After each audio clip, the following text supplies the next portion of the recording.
Sud Radio, comment va la planète? Avec ce matin Mathilde Gola. Bonjour Mathilde. Bonjour Laurence. Journaliste aux Échos, avec ce matin un message que vous vouliez faire passer, ne pas confondre climat et météo. Voilà, vous vouliez revenir sur cette vague de froid automnal qui touche certaines régions de France cette semaine. Mais attention, c'est pas une remise en cause du réchauffement climatique. Et oui, exactement Laurence. Effectivement, comme l'été est franchement pourri dans certaines régions de France, on a vu que certains avaient tendance à remettre en cause le réchauffement climatique, et notamment sur les réseaux sociaux, notamment sur TikTok, où des internautes ont ironisé sur ce paradoxe apparent. Mais en fait, il ne faut pas s'y fier.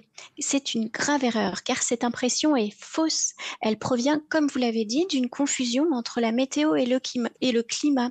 Car en fait, une dépression passagère en été dans une petite partie de l'Hexagone ne doit pas masquer la tendance de fond d'un thermomètre qui, lui, ne fait que monter sur l'ensemble du globe.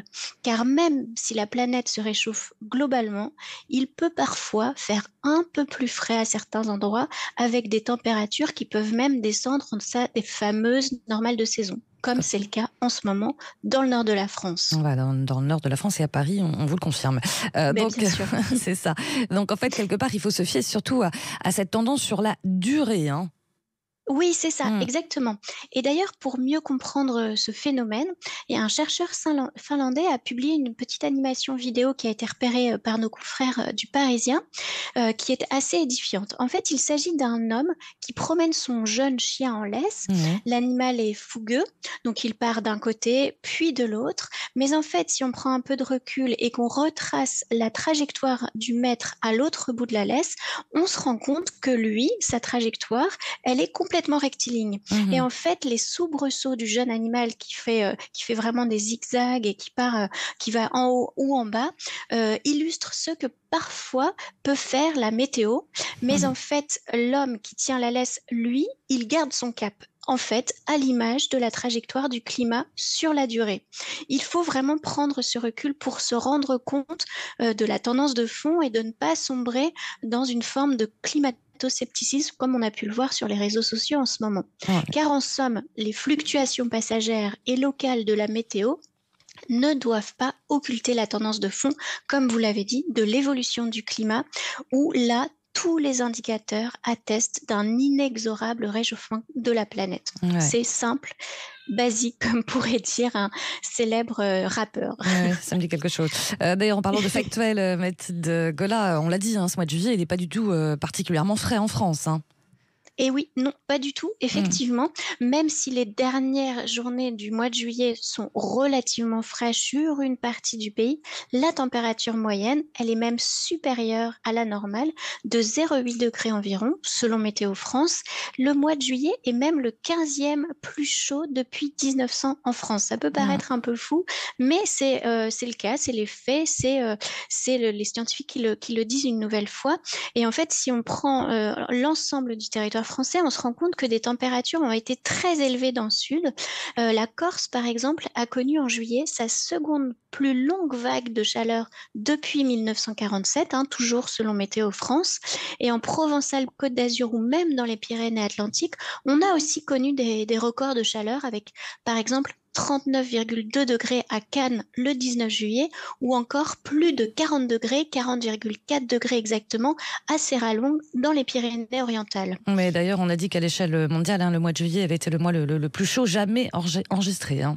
Oui, exactement. Sur l'ensemble de la planète et pour la première fois, tout mois confondu, la température moyenne du mois de juillet a atteint les 17 degrés. Jamais depuis des centaines, voire des milliers d'années, la Terre n'avait connu un mois aussi chaud. Ce qui a fait dire au secrétaire général de l'ONU, Antonio Guterres, que l'ère du réchauffement climatique est terminée et qu'il faut entrer dans l'ère de l'ébullition mondiale. En fait, c'était encore une nouvelle sortie un peu tonitruante pour exhorter vraiment les États à réagir. Surtout qu'on a vu ces dernières semaines forcément des événements climatiques dramatiques partout dans le monde, notamment en Grèce. On en a beaucoup parlé, oui, bien sûr.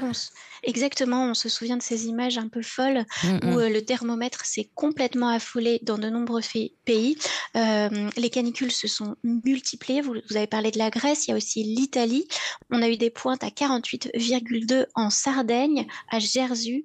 On a eu 47,8 à Syracuse, en Sicile. C'était vraiment de l'inédit, du jamais vu.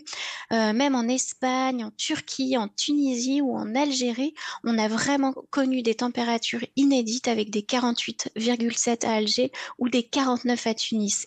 Et même de graves incendies sont venus dévaster des hectares de forêt. On l'a vu à Rhodes, en Grèce, mais aussi en Croatie, au Portugal, en Bulgarie. Et en ce moment, toujours au Canada, où près d'un millier de feux restent encore actifs.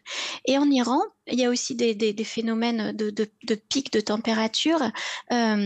Le pays a même déclaré cette semaine 2 jours fériés parce qu'il ne voulait pas compromettre la santé publique de ses habitants. Ouais. Quant Il y à a la eu, Chine, il y a eu l'Iran, oui c'est ça, la Chine, oui, et très la Chine aussi. rapidement, pour terminer Mathilde, les Oui. océans quand même, un petit mot quand même sur les records de chaleur des océans, rapidement.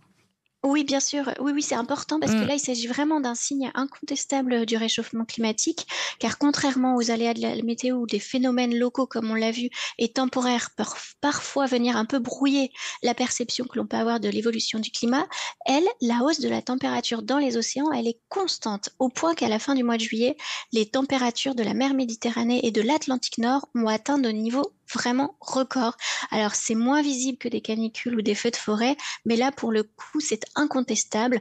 Mais voilà, ça saute un peu moins aux yeux qu'une météo très chaude ou que des feux de forêt, bien évidemment. Voilà, ne pas confondre climat et météo. On l'a bien compris avec tous les indicateurs des scientifiques à la pluie. Merci beaucoup Mathilde Gola pour vos éclairages. Merci à vous. Je rappelle que vous êtes journaliste aux Échos, puis on vous retrouve bien sûr dimanche prochain. Merci.